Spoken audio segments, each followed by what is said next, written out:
Hey guys, this is Tho Bishop with Radio Rothbard, and I want to let you guys know about another great Mises event we have coming up on November 4th in Fort Myers, Florida. As you know, everyday Americans feel the political capture of the economy. Inflation, taxes, and regulatory costs hit our paychecks and our savings. The regulatory capture of the medical industries, food and energy production, and the various instruments of big tech empower the regime with new tools to promote their latest ideological cause. The ever-growing burden of government debt has become a crisis without any political will to address it. We're going to be talking about these very issues at this event in Fort Myers. And best of all, we have a discount code for Radio Rothbard listeners. If you use promo code RR2023, RR as in Radio Rothbard 2023, you'll get $10 off at this event. If you want to learn more, visit Mises.org/FL2023. FL is in Florida. Look forward to seeing you there.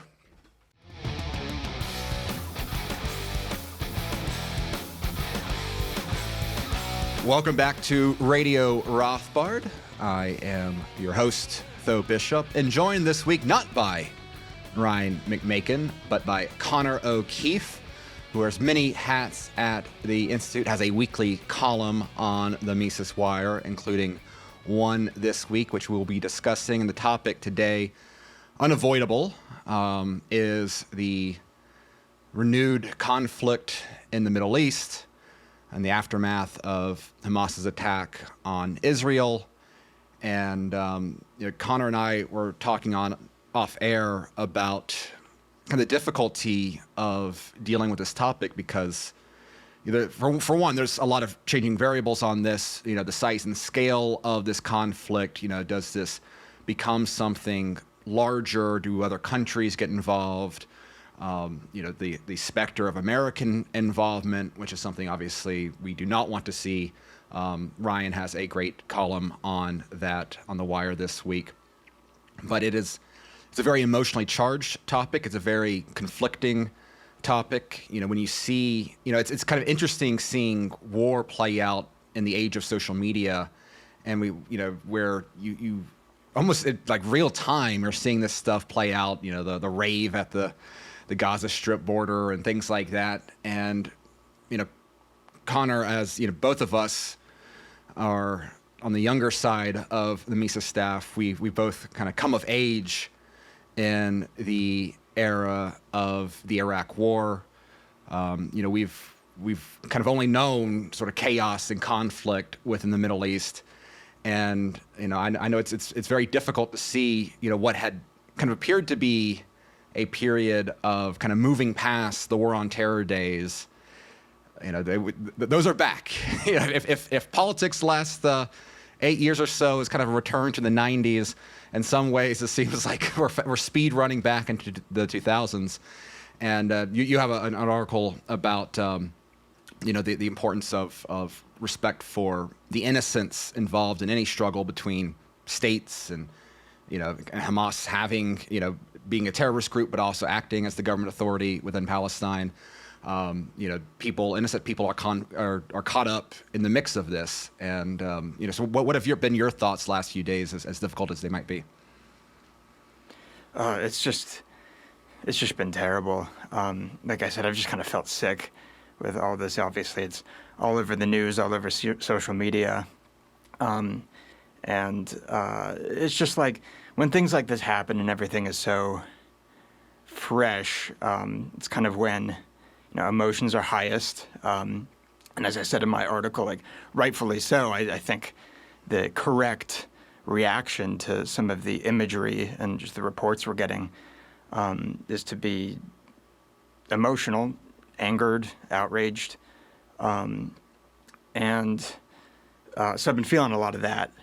But, just with this stuff, there's so many unknowns. There's so much information that we'll have someday that we just don't have right now. The information we do have, it can get messy in terms of how trustworthy certain sources are. Even, something that is as seemingly straightforward as video, you don't know if it's if it's either portraying what they claim to, whoever's publishing it claims to be portraying, or if it's published, if it really took place in 2014 or something like that. There's there's just a lot of unknowns. And I guess in kind of times like this, for me personally, I really try to revisit some of my principles, some of the foundations of my moral and ethical beliefs, to do my best to stay grounded in that. And the article I wrote this week, it was kind of me trying to work that out for myself. And really, like, when I see what happened when Hamas stormed out of Gaza and started slaughtering people and taking them captive, it's like, obviously that's horrific, but I think it's important to spell it, like, why specifically is that horrific? And it's horrific because these are innocent people that don't deserve to be attacked. I think that the risk in times like these is that when you're not, putting in that effort to stay grounded in kind of your morals, things can get hazy, and like, especially with something like terrorism, where, I think, as it's been laid out pretty convincingly by people that have studied terrorism, terrorism is a tactic, and the tactic is meant to draw a reaction kind of more specifically from the civilian population. There's that whole, I'm blanking on the book, but where they studied suicide bombers, and they found that suicide bombers, they target democracies. They don't target tyrannical authoritarian regimes. They target places where public opinion matters, at least to some extent. And so I guess these are all things that I try to keep in mind kind of during this emotional, rightfully emotional, hazy time period, kind of right after something horrific like this happens. And, so really, like what I said before, the killing of innocents, I think, is it's kind of what I focus in on, is, like, that's wrong. I have a Rothbardian sort of ethical framework that I use, and under that, killing innocents is wrong, but also killing innocents in response to that is wrong. And I think that's important to say, right off the bat. That's important because our history has shown, like what you're saying, kind of the violence of the Middle East, throughout our lifetimes. I really think just the war on terror, and this is something I touch on in the second half of that article, can really be characterized as a series of, I call it a series of indiscriminate revenge cycles, where they kill some of our civilians, we fire back and kill, maybe some of the guilty there, but also some of their civilians, and then they fire right back. And so I guess that's just sort of where my head goes when something horrific like this happens, even though we don't know too many specifics and things are still moving so fast over there. That was kind of my motivation to write the article, not just to get those ideas out there, but to kind of work through these difficult questions myself. And it's interesting because, like, again, talking about engaging in warfare in this time of social media, it does sort of make me pause, and you see sort of this, when you see people kind of shot in their homes, and again, photos that came out, about burned babies and the like, and again, it's you have a visceral reaction, and it feels like, again, and right or wrong, it when you see sort of military operations and you see buildings collapsing underneath missiles, that there's charred babies there as well, right? You know that you have innocent people killed. That you see drone bombing footage of bombing weddings and funerals, and you kind of like a Call of Duty style sort of displacement to it, where Hamas's terrorist actions are, you can picture yourself in the house next to these people.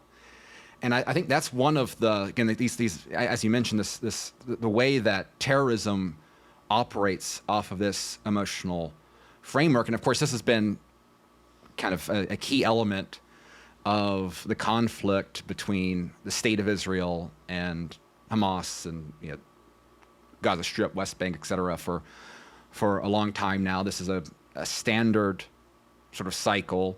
Hamas attacks civilians to provoke a response.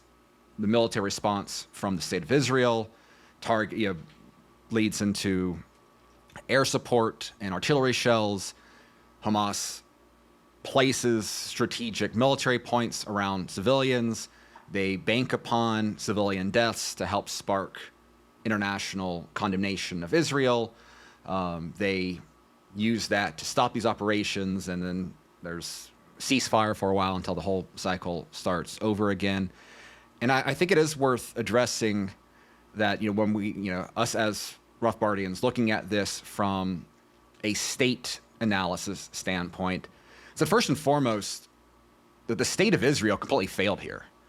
The failure on the protection side, from the security side of it. I mean, people are talking about this as Israel's 9/11. And that is usually evoked in response to this being a moment that will forever change the viewpoint of your average Israeli, maybe your average Jew across the world. A lot of people coming back to Israel. I've seen massive numbers of kind of the IDF numbers rising with people going to Israel to take up arms. But there's also another element to it where, just like in 9/11, representing a massive failure on the intelligence front, again, whether you are someone who prescribes that failure to incompetency, to deliberate subterfuge, a deliberate standing down to get a desired eventual end. I'll let individuals have their own opinions on that. This was nothing short of a horrific breakdown of the perception of kind of Israeli military might in defense in intelligence agencies. Again, Mossad, celebrated as one of the most effective intelligence agencies out there. And there's also again this additional narrative element of historically that the calculations that the state of Israel has made about wanting to preferring the perception of delegitimacy that an organization like Hamas has compared to other attempts to kind of create a more secular Palestinian state and conflicts there between two-state solutions and the like. And again, you just go back to the extent to which the people of Israel have, they are the ones paying the price for the failures of the state of Israel. And this is just what I'm curious of, and what I fear, and a lot is going to change, and we're not going to work it out all on this episode. But it feels like some of the larger political calculations might have changed. Does international condemnation that is inevitably going, you already see it out there with criticism of stopping power and water to the Gaza Strip and the like, are the Israeli people, their threshold for taking on greater deaths from on the ground military operations with troops going into Gaza, their perception is going to be changed by this. The amount that they care about international pressure is going to change from this. And this is why terrorism is so effective, is that when you have people operating off these raw nerves of, again, just in response to horror, horrific things tend to result from this. And it feels to me that we are seeing a shift in kind of the global order of recent decades. I mean, the globe has kind of been, the idea of America world place, an idea that we attack, an idea that America cannot, particularly given choices that we have made and selecting our response to 9/11 being a major part of it, that we've had a global order that has been propped up by assumptions of American hard power and our defense budget and the like, propped up by American soft power, largely through our economic might and the global reserve currency of the dollar. And you see episodes like what's been playing out in the Russia-Ukraine border for the last few years. You see the whole conflict that's been going on between Armenia and Azerbaijan, which doesn't get nearly as much press coverage. There's now concerns about potential for war with Serbia and Kosovo and the like. Obviously, there's been growing tensions in the Indo-Pacific and concerns about China and the way that impacts Japan and Korea and obviously Taiwan and things like that.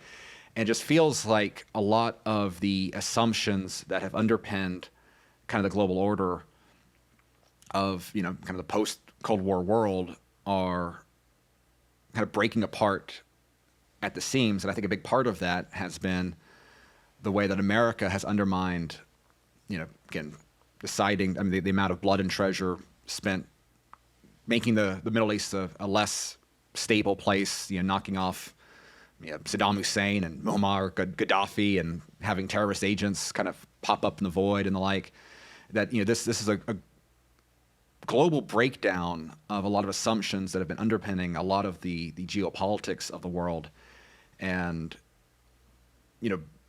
it's interesting being a younger person watching this around us, seeing just kind of and there's a lot of talk out there about the fourth turning and the way these sort of things kind of work in waves in the history of civilization, but it definitely feels like we are in very serious times.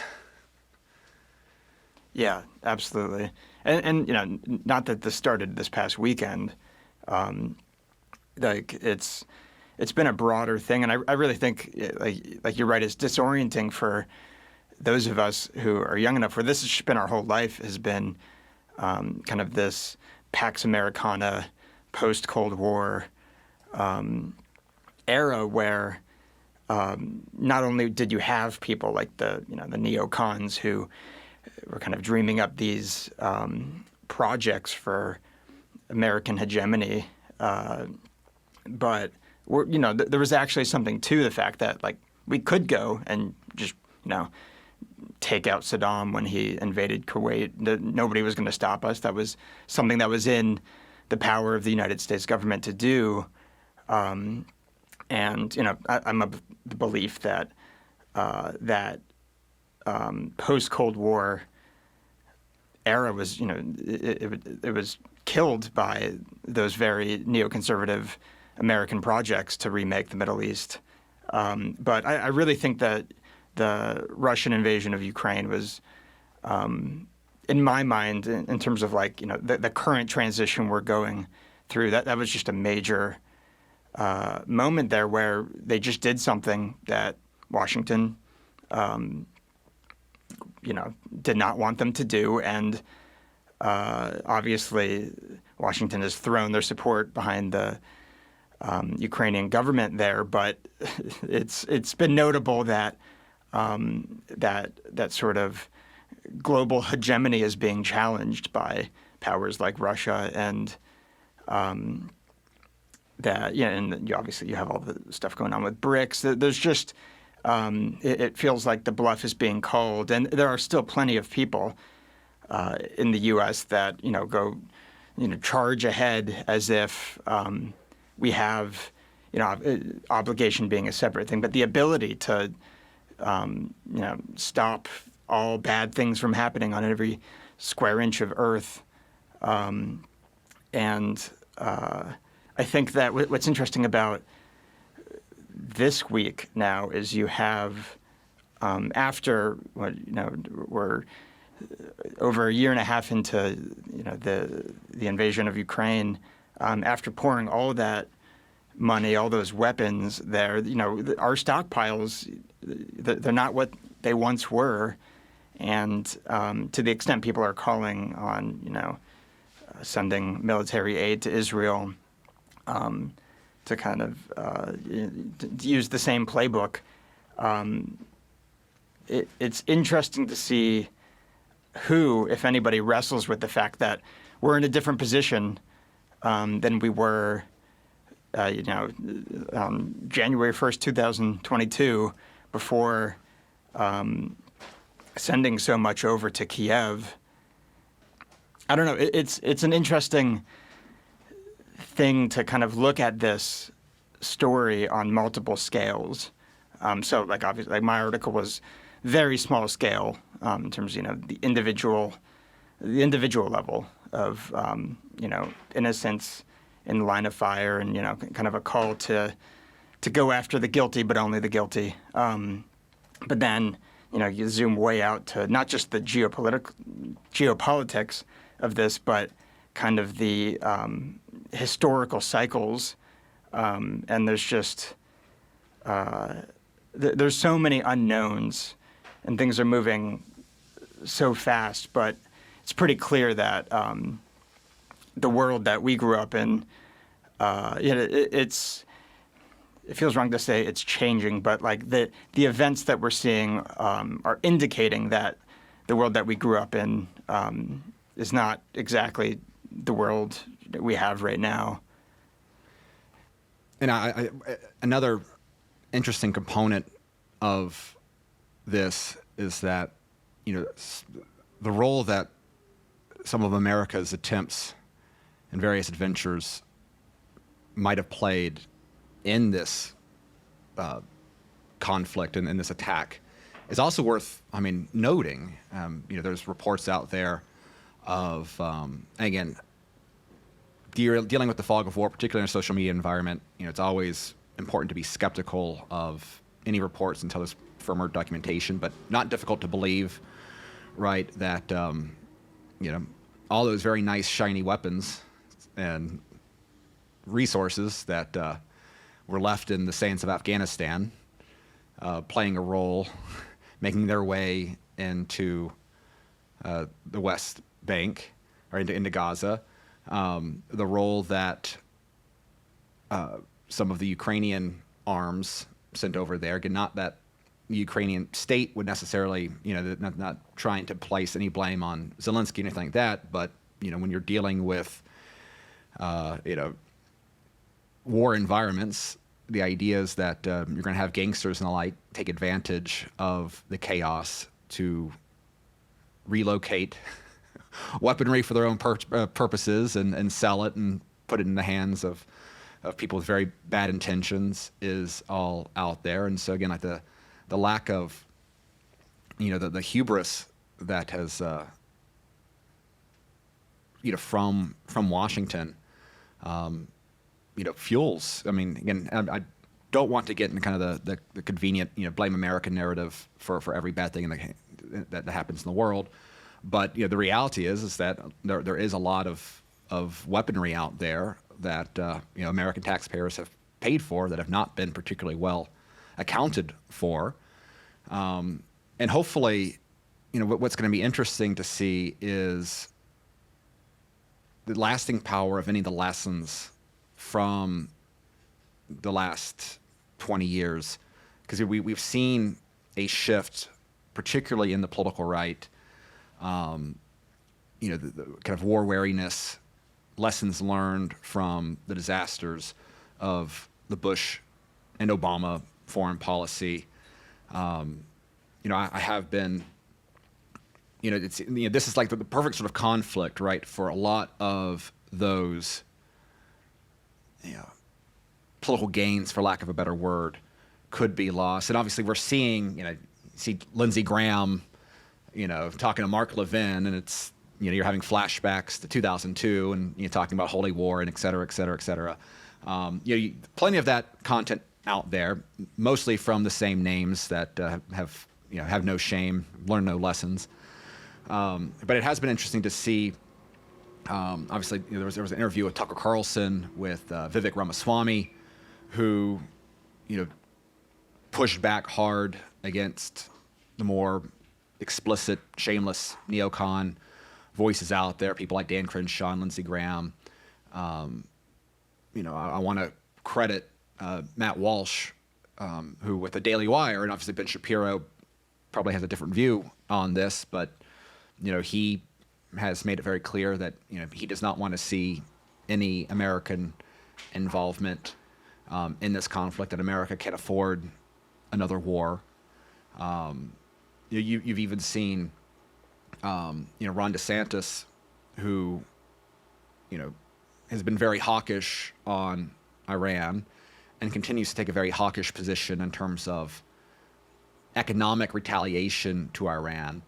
But he has avoided any sort of calls for American troops on the ground and the like.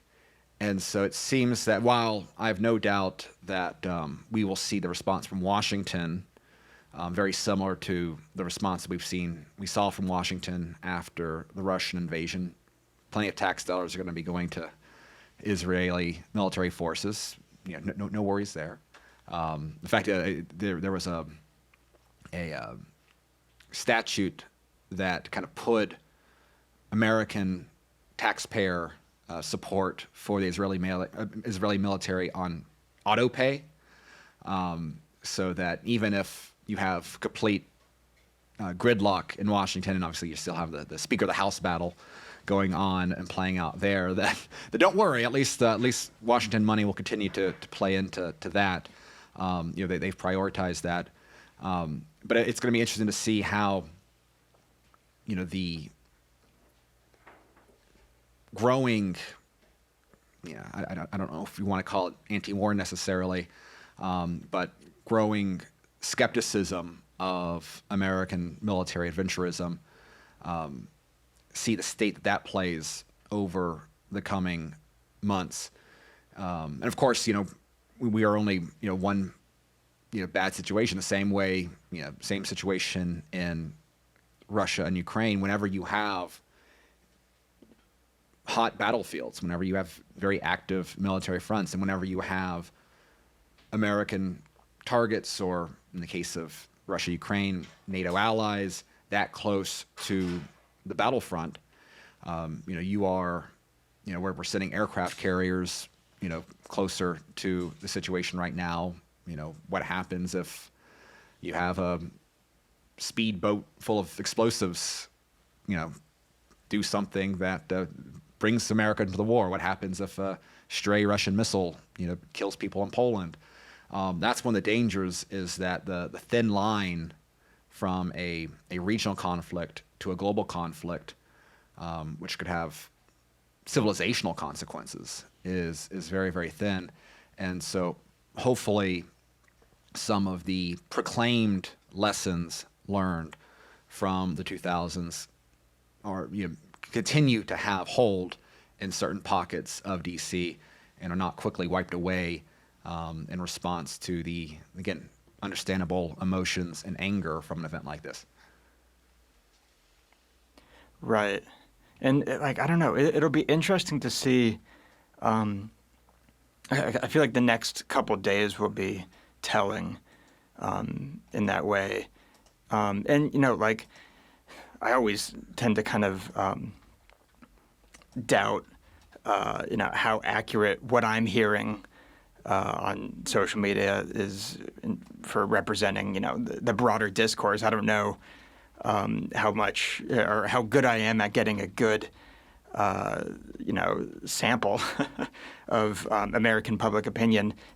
Some voices might be louder than others, but when, like I said earlier, it seems pretty clear. We can't know for sure, but it seems pretty clear that the purpose behind an attack of this fashion was to provoke a reaction. That's what terrorism is. If they're terrorists, that's probably what they intended. That reaction has been kicked off. The airstrikes have been raining down for days now. I saw this morning, Thursday morning, it looked like the official death count for Palestinians ticked higher than Israelis. So like, okay, we've crossed that threshold. And from my perspective, it does seem like which you would kind of expect after something like this, the left wing, to use a very overly simplistic term, has been kind of quiet about this. Those that are not like, the Hillary Clinton kind of neoliberal hawks, but the people that are probably more on the side of the Palestinians in this conflict. Obviously, you have, plenty of things to point to, people, going out and demonstrating and just saying horrific things about the Israelis who were killed. But like, I think, AOC only came out and tweeted about this very directly for the first time yesterday, I think. And as more and more Palestinians get killed, it'll be interesting to see if this kind of dynamic shifts at all. And to your point, like somebody like Matt Walsh, who's, obviously very aggressively condemning these attacks, once again, rightfully so, if that sort of, like right now, you have a lot of uniformity that you haven't seen in a while between kind of like the more MAGA parts of the right and like the bulwark, like the neocons who have kind of renounced the Republican Party. They're saying, there's some divergence there, but their reactions have been kind of similar to these events. But in the next few days, that might change. Those schisms might come roaring back, or they might not. There's no way to predict that perfectly, but it's an interesting kind of, it feels wrong to call it an opportunity, but this will make kind of clear where people really stand. It already has made clear, but the way that these things change so fast, the way that reactions to atrocities change as the atrocity kind of grows a bit older, it gives kind of an opportunity to sort of see where we stand politically that we don't often get, on a random Tuesday. And so like that's just a whole other dynamic on top of all of this.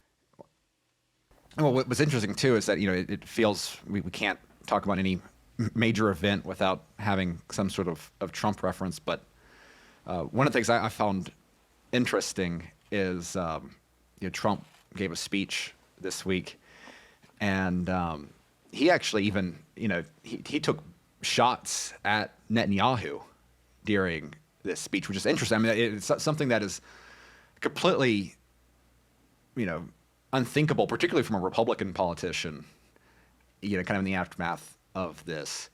And now, classic Trump, I have no doubt that the leading motivation for it comes from Netanyahu congratulating Joe Biden on his election victory the night of the election, rather than anything more substantive than that.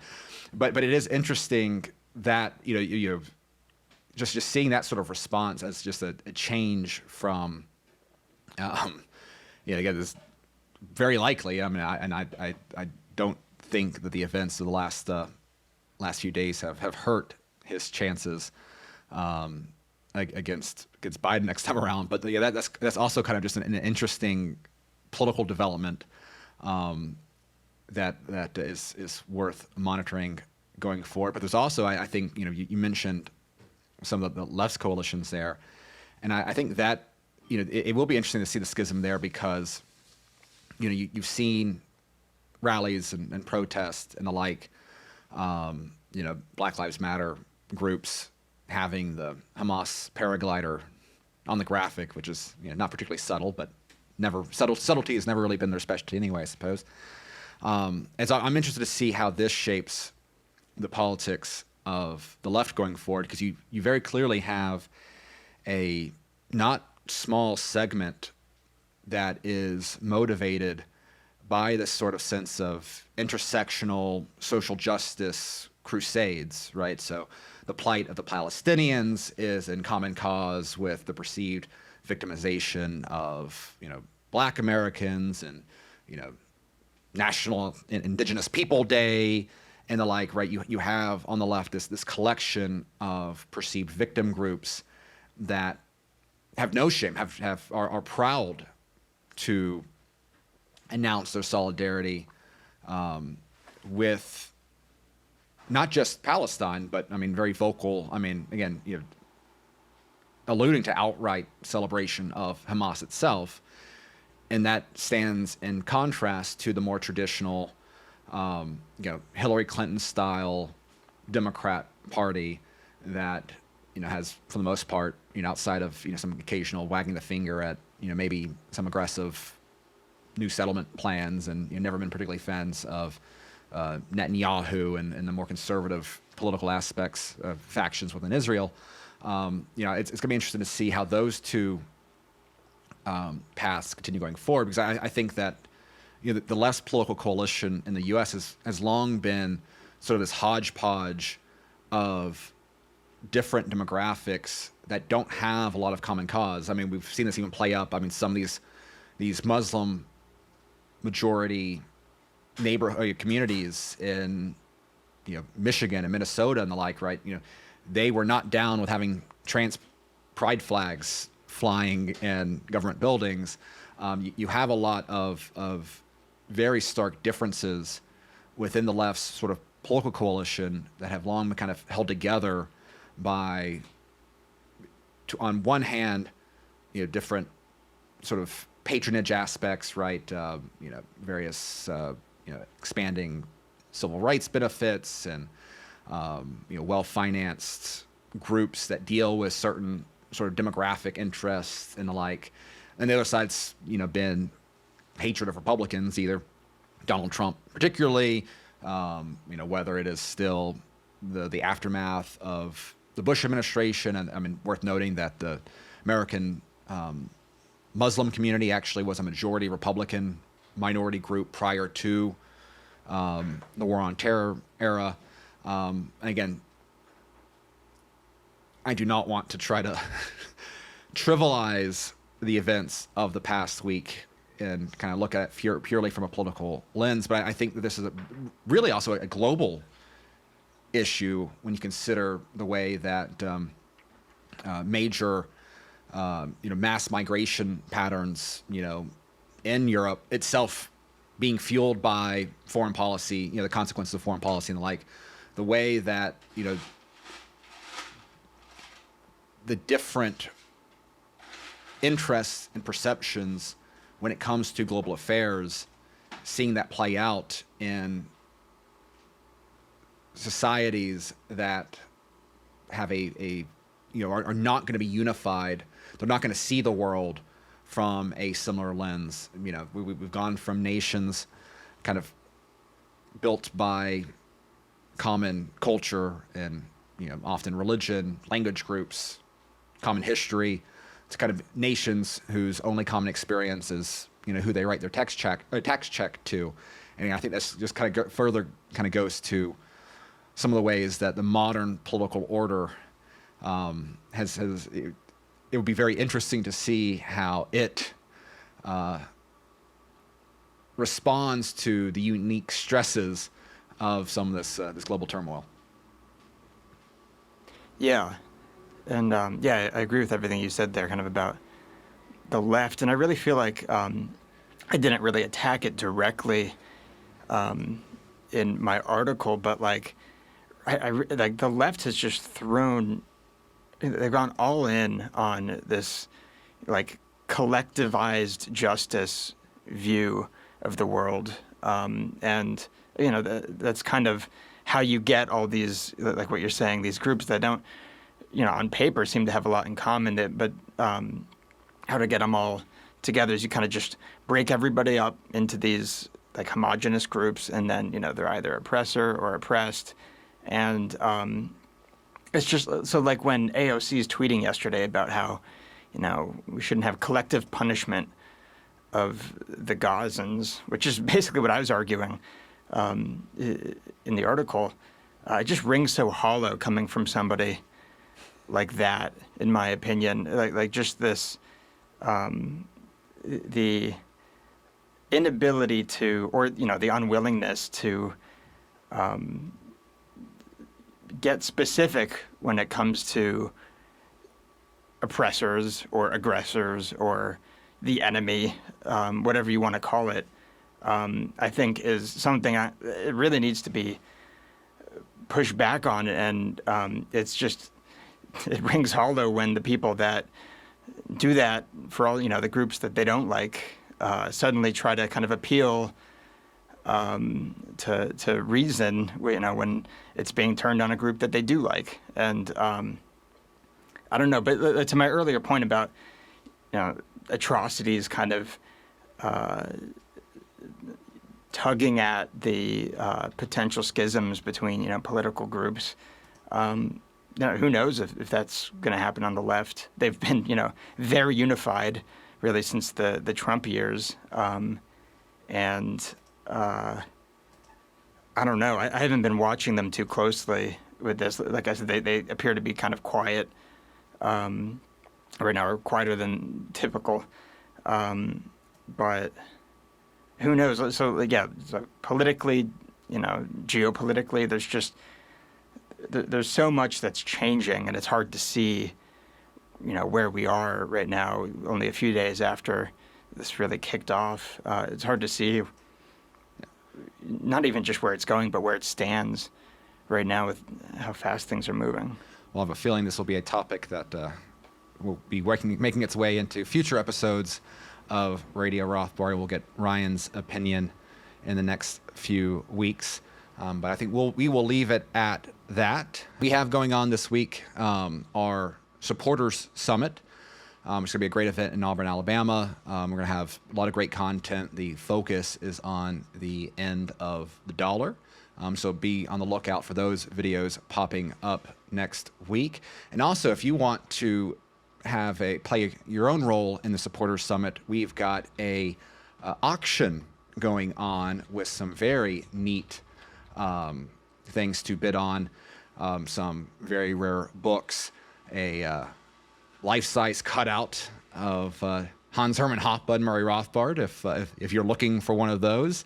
Lunch with David Gordon in L.A., who could turn that down. And also, one of my favorites, even though I'm not an Auburn fan, some neat football experiences for any Auburn War Eagle fans out there. One of the interesting things about the Mises Institute is our building is right across the street from the stadium there, some of the most valuable piece of property in the fine city of Auburn. And so if you are a Auburn Tiger, you might want to check that out as well. And you can find more information about the auction at Mises.org/auction23. And so for Connor, this is Tho. Thank you for tuning in, and we'll see you next week.